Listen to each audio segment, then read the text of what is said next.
हाय दोस्तों, आप सभी का हमारे यूट्यूब चैनल प्रेम बुलबुल मैथ में सभी का स्वागत है। और मैं प्रेम मेरा।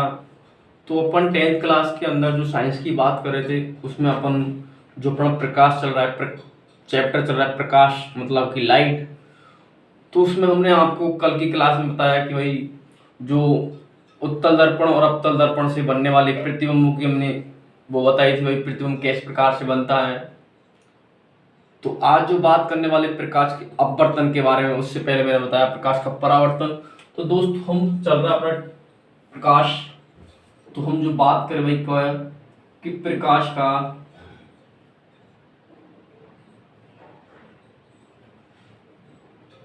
अपवर्तन के बारे में हम बात करने वाले हैं कि प्रकाश का अपवर्तन क्या होता है भाई। जैसे कि हमने बताया कि आपको परावर्तन की किरण बताई थी, तो इसी प्रकार इसमें क्या है भाई, जब कोई प्रकाश की किरण एक माध्यम से दूसरे माध्यम में प्रवेश करती है तो वही सीधी ना जाकर जो परिवर्तन हो जाती है, अलग हो जाती है दिशा, उस परिवर्तन को हम क्या कहते हैं, प्रकाश का परावर्तन कहते हैं। जैसे कि मैं बताता हूं भाई, मैंने यहाँ पे लिया कोई भाई, ये लिया मैंने कोई कांच की परत ली भाई, ये मैंने कांच लिया भाई,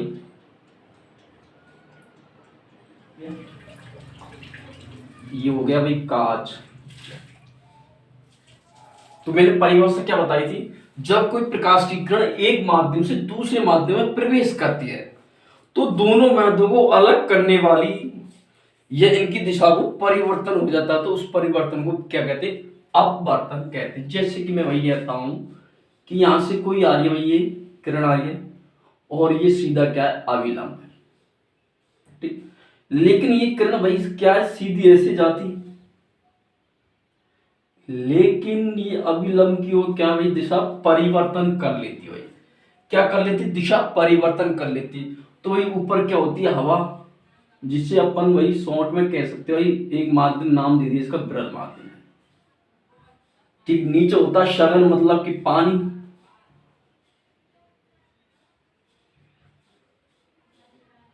और ये जो होता है आपतित किरण होती है भैया, तो ये क्या हो गया भाई, यहां से आई कौन हो जाता है भाई। जैसे कि मैं बताता हूं, कोई प्रकाश किरण आ रही है, आपतित किरण आ रही है, जो आपतित होकर बिना ही मुड़े सीधी निकल जाती है भाई, सीधी निकल जाती है।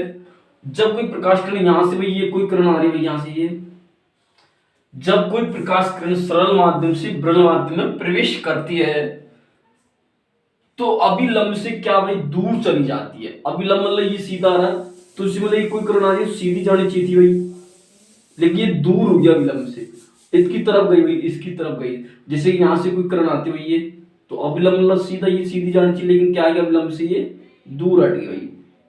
और जब कोई किरण सरल माध्यम से विरल माध्यम में प्रवेश करती है तो अभिलंब से क्या भाई, अभिलंब की ओर झुक जाती है। तो मतलब जैसे सीधी जा रही थी, ये क्या अभिलंब की ओर झुक जाती है, ये क्या भाई, झुकी। और ये होता आपतित किरण। जैसे अब मैं बताता हूं उसकी लैंग्वेज क्या बनेगी भाई। जब कोई प्रकाश किरण,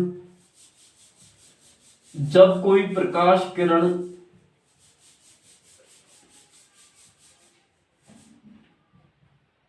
जब कोई प्रकाश किरण एक माध्यम से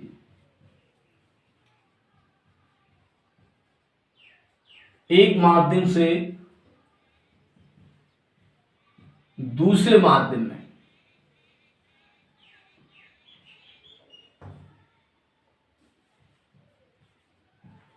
प्रवेश करती है तो वह दोनों माध्यमों में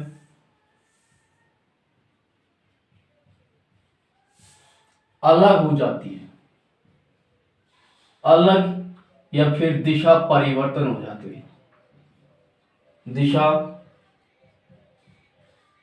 परिवर्तन हो जाती है।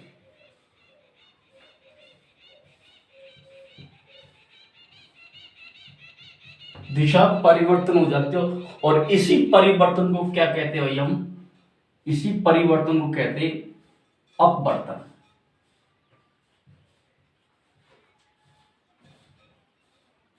अपवर्तन कहते हैं भैया।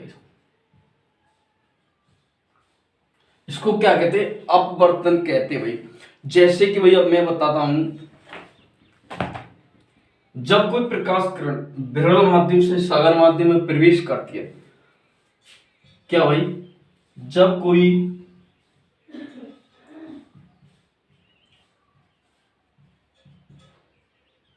प्रकाश किरण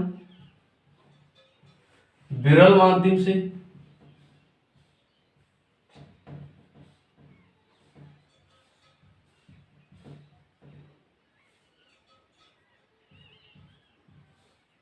सघन माध्यम में प्रवेश करती है,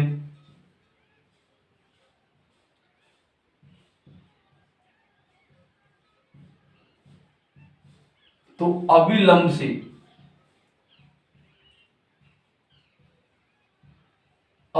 से दूर हट जाती है, और इसी का हट जाती है, इसका वेग, इसके वेग में क्या भाई, क्या हो जाती है, इसके वेग में कमी हो जाती है भाई। क्या है? कमी हो जाती है। अविलंब की तरफ झुक जाती है तो भाई क्या हो जाती है? कमी। और अविलंब से क्या है? दूर हट जाती है तो भाई क्या हो जाती है? इसमें वृद्धि हो जाती है। तो इसका वेग में वृद्धि हो जाती है भाई।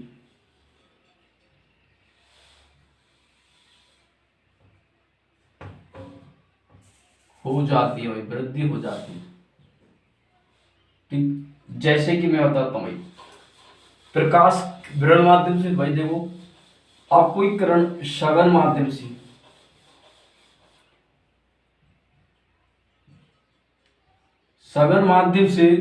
विरल माध्यम पे प्रवेश करती है भाई।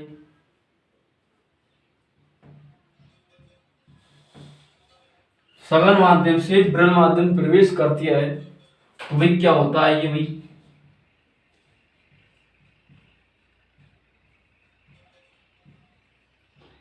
अविलंब की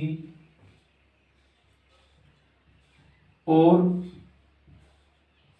झुक जाती है भाई। झुक जाती है तो इसका क्या भाई? वेग क्या हो जाता है भाई? वेग में कमी हो जाती है। क्या है? जब कोई प्रकाश किरण सघन माध्यम से विरल माध्यम में प्रवेश करते हैं तो अविलंब की ओर झुक जाती है और उसके वेग में क्या भाई? कमी हो जाती है। जैसे कि मैं बता रहा हूं, जैसे कि मैंने ये बोला सॉरी भाई, ये कोई आपतित किरण भाई, जब प्रकाश किरण अविलंबत पर भाई, ये अविलंबत पर आपतित होती है तो उसकी दिशा में कोई परिवर्तन नहीं होता है अपवर्तन के बाद भी। जैसे भाई ये दिशा आ रही है भाई, कोई किरण आ रही है, प्रकाश की आ रही है, इसकी दिशा में कोई परिवर्तन नहीं होता है, इसे कहते हैं प्रकाश का अपवर्तन कहते हैं। जैसे कि मैं बताता हूं आपको, जैसे कि मैं बात करता हूं नियम की, अपवर्तन के नियम क्या होते हैं भाई? जो नियम बताए थे मैंने, परावर्तन का पहला नियम, अपवर्तन का नियम भी होता है भाई। देखो, इनको आपने नोटिस कर लिया होगा, मैं इसको रफ कर देता हूं।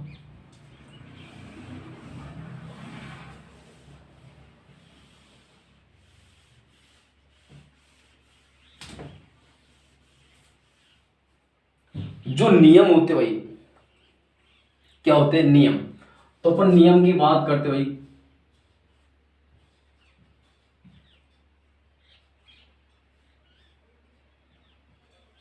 नियम फर्स्ट की बात करते हैं।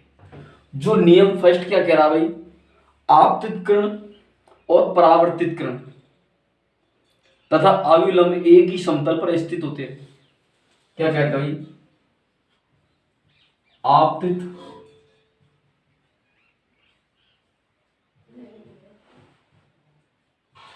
आपतित किरण और एक दूसरी होती है भाई क्या? परावर्तित किरण।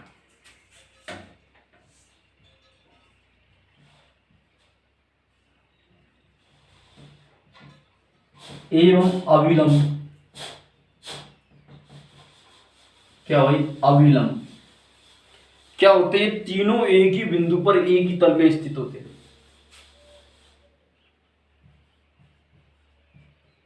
तीनों एक ही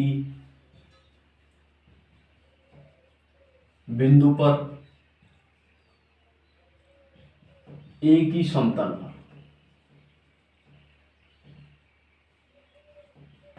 पर स्थित हुए, स्थित हो। दूसरा नियम क्या कहता है भाई?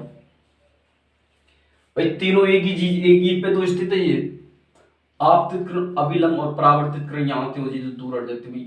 तो ये कोण आई हो गया मतलब, तो ये भाई ये कोण है इधर है, और ये अभिलंब से दूर, ये अभिलंब से और झुक जाती है। ये अभिलंब की ओर झुक रही है, ये अभिलंब से दूर हो रही है, तो ये कोण क्या है आई, और ये आर जो बराबर होता है, तो मैं क्या कह दूंगा भाई इसको, आपतन कोण ज्यों परावर्तन कोण के त्यों। आपतन कोण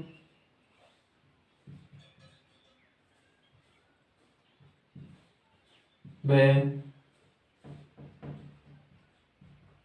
परावर्तन कोण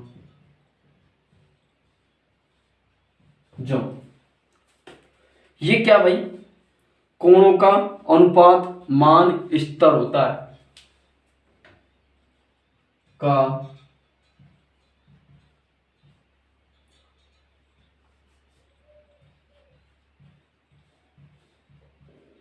अनुपात मान क्या होता भाई, स्तर होता भाई।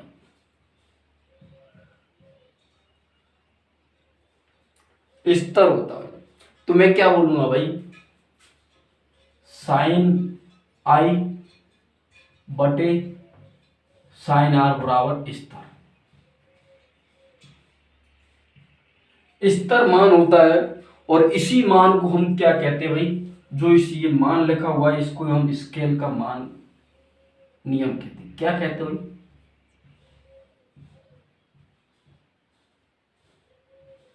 स्केल का नियम कहते हैं भाई।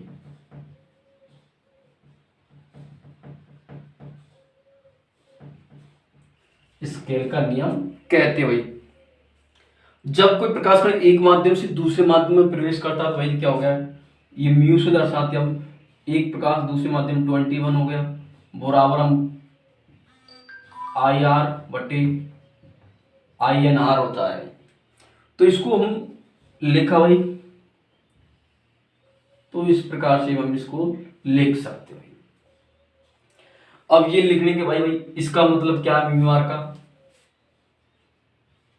21, तो इसका मतलब हो जाए माध्यम 2 का मान माध्यम 3 के सापेक्ष, माध्यम 2 का मान माध्यम 1 के सापेक्ष अपवर्तनांक।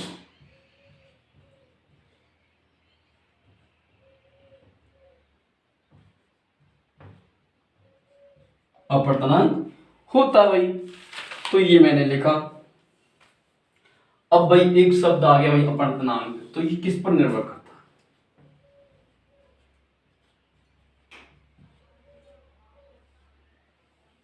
ये मान है भाई ये किस पर निर्भर करता है, तो ये वही प्राकृतिक घनत्व, तरंग दैर्घ्य और प्रकाश तरंग पर निर्भर करता है। किस पर भाई,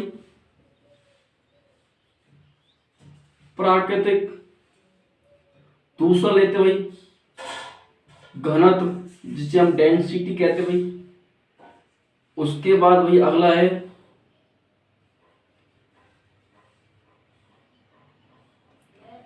तो अगला जो टॉपिक अपना भाई कौन सा, वो प्रकाश तरंग भाई, और प्रकाश तरंग, उसके बाद भाई तरंग दैर्घ्य। इन पर क्या भाई निर्भर करता है, कौन, अपवर्तनांक निर्भर करता है किस पर, प्राकृतिक घनत्व, प्रकाश तरंग और तरंग दैर्घ्य पर निर्भर करता है भाई। जैसे अपवर्तनांक में क्या होता है, इसमें कितने रंग होते हैं भाई, जिसमें मैंने बताया कि B I B G BIG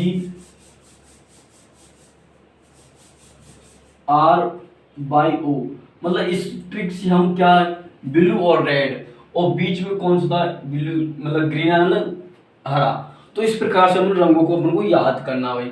तो मैं पूछूं कि प्रकाश का अपवर्तनांक जो किस रंग का सबसे ज्यादा होता है, तो भाई जो अपवर्तनांक का मान है जो किसका होता है भाई, इधर दिख रहा होगा, तो भाई बैंगनी रंग का,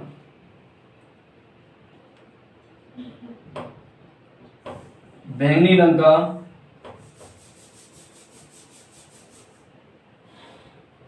अपवर्तनांक मान,